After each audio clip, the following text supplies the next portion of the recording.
Bonjour, bienvenue dans cette vidéo. Aujourd'hui, je vais te parler des 3 questions fondamentales à te poser quand tu es dans cette période de doute, enfin cette période où tu te demandes si tu dois partir ou rester dans ton couple. Il y a 3 questions fondamentales à te poser et surtout, comment est-ce que tu peux en parler après à ton conjoint ou à ta conjointe. Alors, tout d'abord, la toute première question à se poser, c'est de se demander déjà si ton problème vient bien de ta vie professionnelle ou de ta vie de couple. Parce que des fois, comme tout est imbriqué, on ne sait plus. Et souvent, le couple, c'est le premier truc, le truc peut-être le plus facile à faire sauter. Donc du coup, c'est arrivé de se poser la question, est-ce que ma problématique est bien affective, c'est bien ma vie de couple qui ne me va pas, ou est-ce que c'est bien ma vie professionnelle qui ne me va pas? Parce que des fois, il arrive, je le vois dans les coachings, des fois la problématique, ce n'est pas le couple, c'est la vie professionnelle. Trop de stress, un travail qui ne te convient plus, quelque chose qui t'étouffe, qui est contre tes valeurs, et du coup, ça entraîne aussi le fait que tu es désagréable à la maison, que tu n'as pas envie, et que tout te prend la tête chez toi. Donc première question à se poser, est-ce que ma problématique est bien d'ordre affectif ou est-ce qu'elle est d'ordre professionnel? Ça, c'est la première chose à se poser comme question. La deuxième question, ça va être de savoir pourquoi est-ce que je reste dans cette situation alors que je suis si malheureux ou si malheureuse? Pourquoi est-ce que je ne bouge pas? Qu'est-ce qui m'empêche d'avancer? Faire une liste peut-être des choses positives de cette situation et des choses négatives. Si par exemple c'est ton travail qui ne va pas, faire une liste de choses qui sont positives dans ton travail, de ce que tu aimes dans ton travail, de comment aussi tu pourrais améliorer, être mieux dans ton travail, et qu'est-ce qui ne va pas dans ton travail? Comment est-ce que tu peux... qu'est-ce qu'il faudrait changer pour que tu sois mieux dans ton travail? Qu'est-ce qu'il faudrait qu'il y ait dans ton travail, dans une condition idéale de ton travail? Et c'est pareil dans le couple. Est-ce que si c'est ta vie de couple, si dans la question précédente tu as découvert que c'était plutôt ta vie de couple qui n'allait pas, bah, le pour et le contre, qu'est-ce qui est positif dans ta relation de couple? Qu'est-ce qui est négatif dans ta relation de couple? Qu'est-ce qu'il faudrait améliorer? Qu'est-ce que tu as envie de vivre dans ta vie de couple? Que ce soit avec cette personne ou que ce soit avec une autre personne. Comment est-ce que tu as envie de vivre ta vie pour les 30, 40, 50 prochaines années? Comment est-ce que tu as envie d'être? Quelle personne tu as envie de devenir? Donc c'est se poser la question, comment ça se fait que je reste dans cette situation dans laquelle je suis malheureuse alors que potentiellement on peut tous changer de situation. On peut, à partir du moment où on passe à l'action, on va changer la situation, on va faire en sorte, et on peut aussi l'améliorer. La solution, c'est pas forcément de partir. La solution, c'est d'améliorer les choses. La solution, c'est de te faire grandir, de sortir un peu de ta zone de confort. L'autre question à se poser, c'est de demander à son intuition. Au fond de toi, tu as la solution. Au fond de toi, tu sais si c'est plutôt le couple, si c'est plutôt le professionnel. Et au fond de toi, tu sais très bien s'il faudrait que tu changes de boulot, s'il faut que tu changes de partenaire. Tu sais intuitivement ce qui est bon pour toi. Sauf que on a le mental qui vient dessus et qui nous fait, c'est la raison en fait. Et la raison, le mental, ça nous met parfois sur la mauvaise piste. Intuitivement, tu sais quand tu es en accord et quand tu ne l'es pas. Et il y a une bonne façon de se reconnecter avec son intuition, c'est de demander à ton inconscient, à tes guides, à l'univers, enfin à qui tu veux selon tes croyances à toi.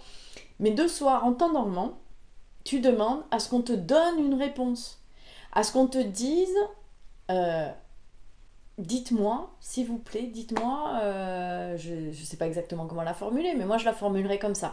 Quand j'en ai besoin, je la formule comme ça. Dites-moi, qu'est-ce que je dois faire? Dites-moi où je dois aller. Dites-moi quelle est la direction que je dois prendre. Et le matin, quand tu te réveilles, la première pensée que tu as, c'est la bonne. C'est la réponse à ta problématique, d'accord? Donc, d'être attentive et attentif le matin quand tu te réveilles à quoi tu penses tout de suite. Et en fait, c'est ça qu'il faut que tu mettes en place.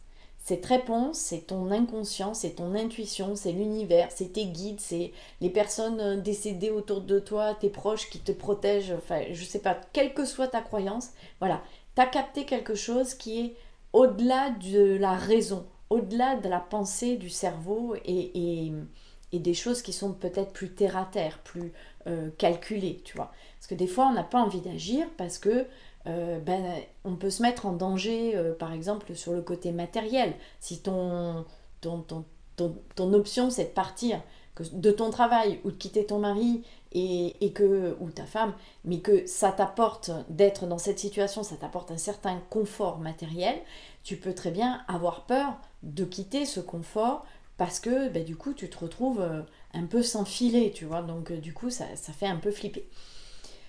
Donc, première chose, est-ce que c'est bien le professionnel ou l'affectif qui me pose un problème? Pourquoi est-ce que je reste dans cette situation alors que je suis malheureuse? Listez les avantages et les inconvénients de cette situation. Listez les avantages et les inconvénients de la solution que vous avez. Et peut-être que vous en avez déjà peut-être une autre de solution que vous aimeriez, mais vous ne savez pas. Peut-être faire la liste des choses. Dans l'idéal, ce serait quoi? Le positif et le négatif dans l'idéal. Et puis, écoutez votre intuition. Écoute ton intuition. Ensuite, il va falloir en parler. Parce que dans les coachings, je le vois, et dans ma vie affective, je l'ai vu aussi, aucun homme ne voit rien venir. Là, je m'adresse à vous, les femmes. Aucun homme ne voit rien venir. Pourtant, vous avez beau faire la tête, être désagréable, tout ça, depuis des années peut-être. Eh bien, monsieur ne s'aperçoit de rien, parce que pour lui... c'est comme ça va passer. Mais je vous ferai une vidéo là-dessus. J'ai fait une vidéo, je vous la montrerai bientôt. Donc, c'est pas... c'est arriver à lui dire, à lui faire comprendre. Attention, Coco, il y a un malaise là. Maintenant, il va falloir qu'on s'assoie et qu'on parle. Tu sais, c'est comme dans les films ou dans les sketchs, quand ta femme vient te voir et te dit « Chérie, il faut qu'on parle ». Là, tu sais qu'il y a un problème. Voilà, donc prévenez-le. Et faites en sorte de voir que vous avez été comprise, entendue, comprise, parce que des fois, monsieur, il n'écoute pas. Donc, comprise et entendue. Et lui dire, voilà, moi aujourd'hui, dans l'état actuel des choses, je ne suis pas pleinement heureuse. Je suis pas, et je souris parce que des fois, même... on est tous des humains et même si on sait, des fois on ne le fait pas. Voilà. Donc, du coup, c'est vraiment super important de le dire, de formuler les choses et de dire voilà, bon, il faut qu'on parle. Il y a un souci. Donc, prévoir un moment aussi, ne pas le faire n'importe comment, ne pas le faire le soir quand il rentre du travail et qu'il est fatigué, qu'il est de mauvaise humeur. Voilà, c'est sûr que c'est pas le bon moment. Prévoir un moment, ça peut être par exemple un vendredi soir ou un samedi soir. Vous avez couché les enfants, ou au moment de l'apéro, ou j'en sais rien, ou un moment où vous êtes zen, les enfants dorment, c'est l'heure de la sieste, et vous êtes tranquille. En adulte, vous pouvez avoir le temps de parler un petit peu. Donc voilà. C'est de parler peut-être à partir du jeu, comme avec la communication non violente, parler des faits, voilà, quand je vois telle et telle chose, quand j'entends telle et telle chose, ou parler des faits. Ensuite, dire à propos de vous, qu'est-ce que vous ressentez, quelles sont vos émotions. La communication non violente, j'appelle ça moi la communication du cœur. On parle avec les émotions, on parle avec le cœur. Dire voilà, quand je vois telle et telle chose, je ressens ça, je me sens abandonnée, je me sens perdue, je me sens blessée, quand la dernière fois tu as parlé de ça, eh ben, je me suis sentie blessée, abandonnée, bon voilà. J'ai besoin d'être réconfortée, j'ai besoin d'être en connexion avec toi, j'ai besoin de reconnaissance de ta part. Est-ce que tu pourrais à l'avenir penser à faire comme ça, ou est-ce que tu pourrais agir de telle façon pour me rassurer? Bon, généralement quand on parle à partir de jeu, l'autre il se fâche pas parce qu'il se sent pas accusé, jugé, c'est pas des reproches, c'est moi, je, d'accord. Et éventuellement dire, voilà, ben, si les choses ne changent pas, euh, l'heure est grave. Si les choses ne changent pas, j'envisage de partir. J'envisage qu'on se sépare. Et on va dire qu'on se donne 3 mois, 6 mois pour changer les choses. Et il y avait comme ça un couple que j'avais accompagné et la dame lui avait dit, voilà, moi c'est simple, aujourd'hui ça va plus, je suis plus bien. Et l'homme que j'aime, c'est pas l'homme avec qui je vis aujourd'hui. Il y a trop de choses qui ont changé entre nous. Et si dans 6 mois, il n'y a pas quelque chose qui a changé, eh bien, on se quitte. Et cet homme-là a pris conscience à ce moment-là que sa femme, elle allait vraiment partir. Elle devait être alignée entre ce qu'elle disait et l'attitude physique, physiologique. Et du coup, il a mis en place des choses. Après, c'est les deux qui doivent mettre en place des choses. Parce que dans un couple, que ce soit pour la rupture, l'échec du couple ou la réussite du couple, on est tous les deux responsables. Donc c'est tous les deux qu'on doit faire quelque chose. On doit se prendre en main et aller ensemble dans la même direction. Et donc du coup, ben, il a dû sentir vraiment qu'elle était prête à partir. Ils ont fait ce qu'il fallait, ils ont mis en place des nouvelles choses dans leur couple, une nouvelle dynamique dans leur couple. Et aujourd'hui, ils sont toujours ensemble. Donc c'est vraiment super, super important de faire en sorte que ensemble, on aille dans la même direction. Il faut arriver à dire les choses parce que quand on ne les dit pas, à un moment donné, un jour, ça explose. Et le couple est vraiment fragile et on le voit en permanence dans tous les couples que j'accompagne, mais aussi moi dans ma vie et peut-être vous aussi dans votre vie.